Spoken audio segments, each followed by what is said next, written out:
What's going on, guys? This is JPB back for another Call of Duty Black Ops 7 gameplay commentary. Today's topic is going to be about movement shooters. This is a very hot topic in the Call of Duty community right now, but honestly, in the gaming community in general, I see more and more discussion around the topic of movement shooters. You know, and it's no secret here in the COD community, Call of Duty's really gone all in on adding more and more movement features. And I just kind of wanted to share some of my thoughts on the evolution of movement in Call of Duty, because I think COD is kind of at a crossroads right now, and it kind of seems like no matter where you look, there's a community consensus, but it could be one of two ways. Like, there's a very strong in favor group, and there's a very strong against group. And I'm one of the few people that kind of finds myself somewhere in the middle of those two groups, and I kind of just wanted a space to discuss some of that, and I encourage you guys to leave your thoughts down below. So, I thought it would be good to start with an evolution of movement in Call of Duty, because we've cycled through this in Call of Duty more than I think people really realize. If you look at the early era of COD, what a lot of people now call the golden era, and I'm actually going to extend this, even though we don't normally include Ghosts in the golden era, because Ghosts really just wasn't a good game, and it was the start of the decline. If you go to like the Ghost and before era, the original COD vibe, the movement was all pretty much the same in that game. It was very boots on the ground. Some games your character moved a little bit faster than other games, but it was very, very boots on the ground, very little jumping, right? You did see Black Ops introduce dolphin diving, and then in Ghosts we did add in sliding. But really, when you look at it, when Treyarch added in dolphin diving, it was just kind of like a fun thing that they added in that did end up being tactically useful, but the community just kind of had fun with the dolphin diving. And when Infinity Ward put out Modern Warfare 3, there was no dolphin dive and there was no other thing. And back then the communities were so different, the development studios were so different from each other. So it kind of felt like when they put out Ghosts and they added sliding, it almost felt like, oh, this is, Infinity Ward's answer to Treyarch's dolphin dive. So like Treyarch will have the dolphin dive and Infinity Ward will have the slide. But really the movement in those games was mostly the same. And then you, of course, got the jetpack era. We had everything from Advanced Warfare with extreme verticality and super high boost jumps to Black Ops 3. It was more of the thrust jump and the wall run. And those games were more grounded than Advanced Warfare. Black Ops 3 and Infinite Warfare, they were a lot more grounded. The thrust jump a lot of times didn't actually put you in a good position in a gunfight because the thrust jump was really slow. But it did change map design and did add a little bit more verticality to the maps at the same time. Then there's kind of this like intermediate era with World War II and Black Ops 4, where we just kind of returned to form, much more of a return to form to boots on the ground, type deal. But when you get into like the COVID era, like Modern Warfare 2019 and Modern Warfare 3, there was a lot of experimenting, right? Tac sprint mounting, slide canceling, and there was a lot going on in that era, and this is really where we kind of drifted into what we get today. So now we're in the movement shooter era of Call of Duty with Black Ops 6 and Black Ops 7. Black Ops 6 introduced Omnimovement, Black Ops 7 introduced wall bouncing, not wall running, and more refined kind of Omnimovement, and I really like the movement in Black Ops 7. I think the Black Ops 7 movement feels really good when you play with it. I think it feels crisp, and I'm a really big fan of Omnimovement. And then in Modern Warfare 4, it looks like we're going to have the ability to climb up pipes. There's going to be the supine slide. So there's all these things with movement going on. And most people, like I said, fit into one of two communities. You have the pro movement shooter, and they're the ones who argue all these movement things are skill gaps, which there's some truth to that. Mechanically, with the controller, there's a skill gap there. The other way to look at it is what the anti-movement shooter group says, and they're just sick of all the movement, and there's no question about it. And their argument is also kind of true, and this is my dilemma that I'm in, and this is part of why I'm making this commentary, because a lot of times you can get out of bad positioning and get away with bad map knowledge just because you're mechanically good with the controller. And, you know, the question, I guess, is do we want Call of Duty to be rewarding for a player who doesn't really know the map, but they're really good at manipulating the controller? You know, or like which one should come first, map knowledge or ability to use your movement to the best of your abilities? And the anti movement shooter group is just sick of it. I don't even know what game this was, but there was a game that I saw. It's like some new game that's coming out. There's some new movement shooter, and someone just posted it on Twitter, and people were just dogging like the trailer for it. Like it was just like a trailer for a movement shooter. So there is no doubt that there is like community fatigue when it comes to the movement shooter genre, at least for the people that are anti movement shooters. Like they don't even want to see them be made. You know, like they don't even want the people who want the movement shooters to have a game that they can play. And I understand that to a degree. So here's kind of where I sit in movement.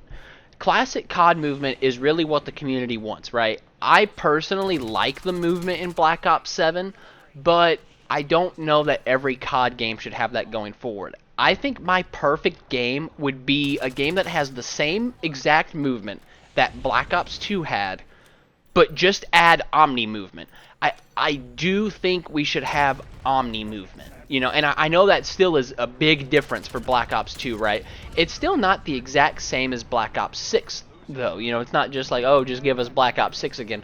You know, the Black Ops 2 sprint times, there was still a lot of speed in that gameplay in Black Ops 6, but when you play it compared to games now, it does feel weird. Like, if you played the Black Ops Classic mode here on Black Ops 7, it felt weird to play that.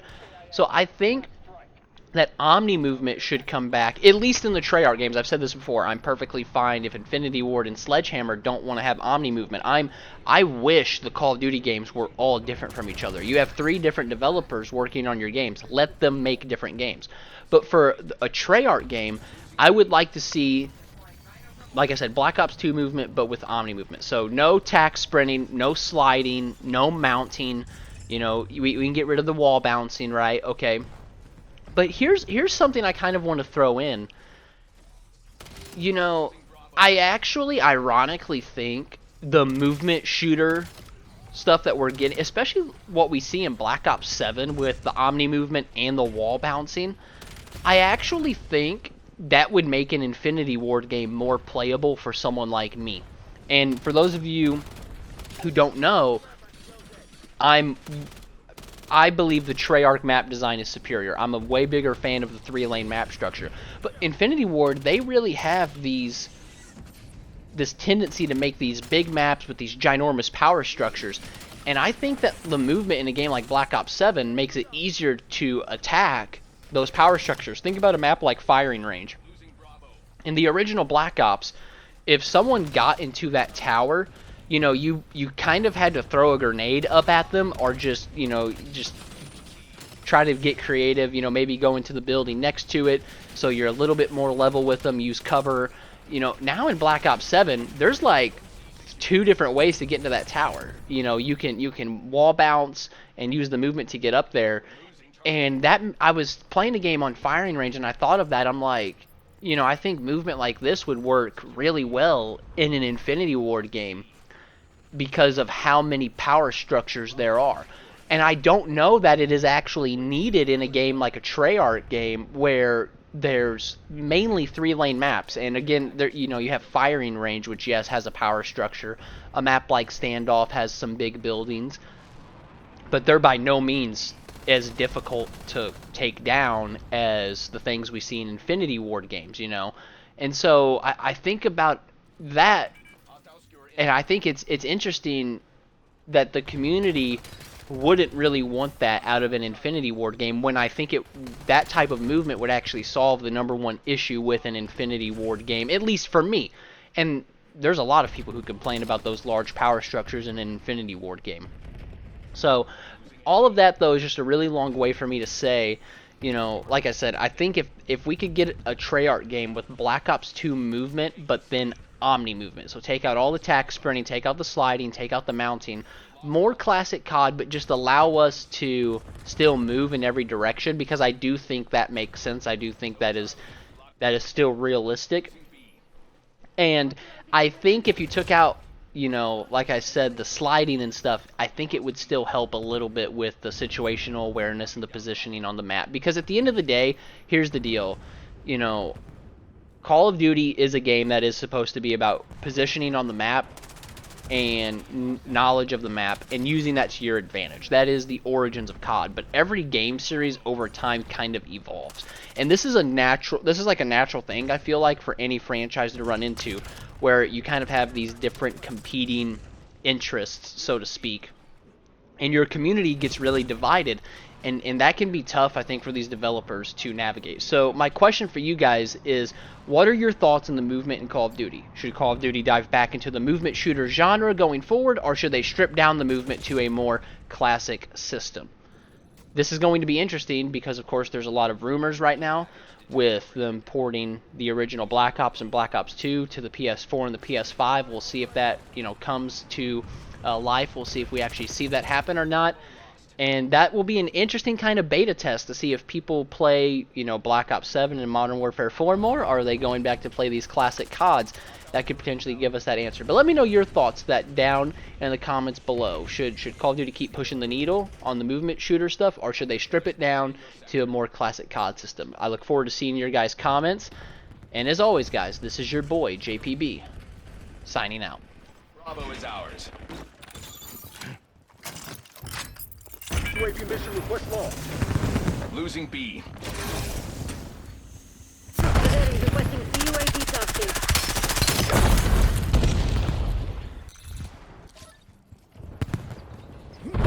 Losing Bravo.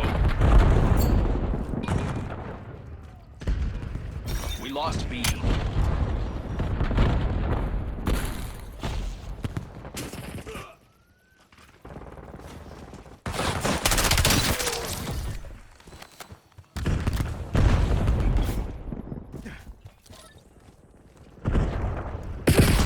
Hostile care package above. Get a hop in the air. Bravo capture underway.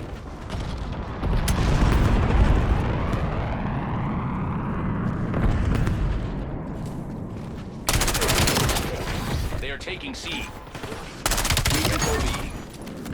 UAV mission request lost. Crush them while they're on the defensive.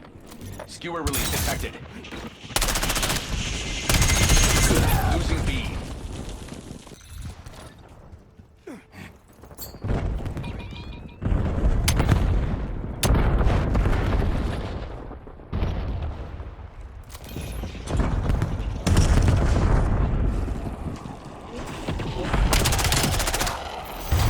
Corporate appreciates your role in today's success.